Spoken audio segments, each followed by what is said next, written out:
या बातमीचे प्रायोजक आहेत Patel car decors and accessories. यांच्याकडे कारचे सर्व प्रकारांचे एक्सेसरीज होलसेल दरात मिळून जाईल। यांचा पत्ता 7 रस्ता चौक सिरॉक्स चायनीज जवळ सोलापूर।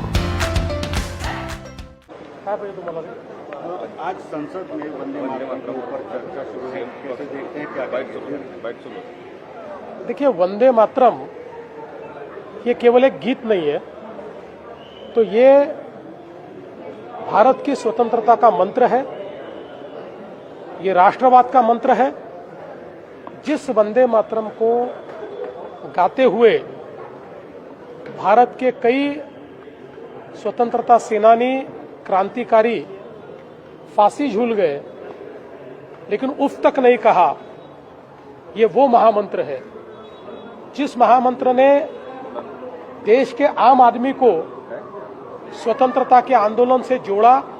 ये वो महामंत्र है और उसके 150 साल पूरे होने के बाद संसद में इस पर चर्चा होना बहुत लाजमी है और मुझे बहुत खुशी है कि ये चर्चा चल रही है। आज हमारी विधानसभा में भी हम लोगों ने संपूर्ण वंदे मातरम गाकर इस गीत को हमारी ओर से नमन किया है और अगले अधिवेशन में हमारे अध्यक्ष जी ने कहा है कि वंदे मातरम पर हमारे विधानसभा में भी चर्चा होगी।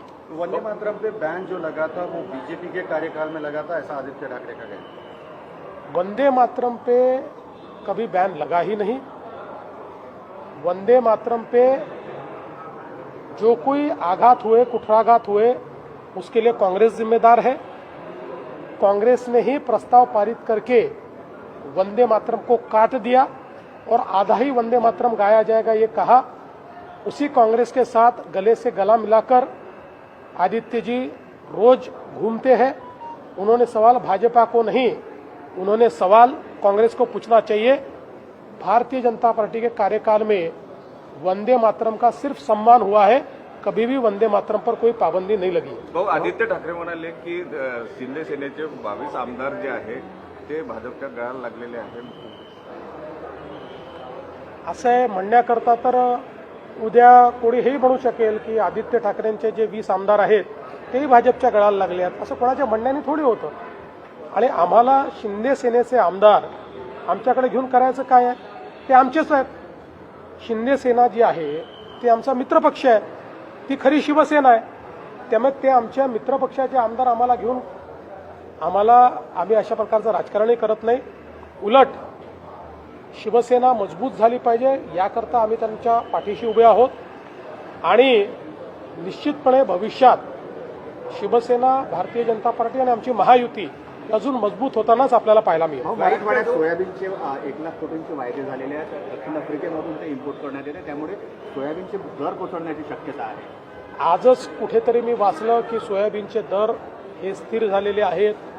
आता तुम्ही म्हणता कुठले तरी वायदे झालेले आहेत। या कपोलकल्पित कोणीतरी काहीतरी बातमी सोडते, त्याच्यावर तुम्ही जाऊ नका। पूर्ण सोयाबीन आम्ही खरेदी करायला तयार आहोत। नाफेडनी त्या संदर्भातले सेंटर उघडलेले आहेत। हमी भावाने खरेदी चालू आहे। काही ठिकाणी हमी भावापेक्षा जास्त भाव बाजार देतोय, त्यामुळे ते बाजारातही विकलं जात आहे। आणि म्हणून मला असं वाटतं हे वायदे झाले, ते वायदे झाले, बाहेरून आलं वगैरे, या सगळ्या गोष्टींमध्ये काही अर्थ नाही।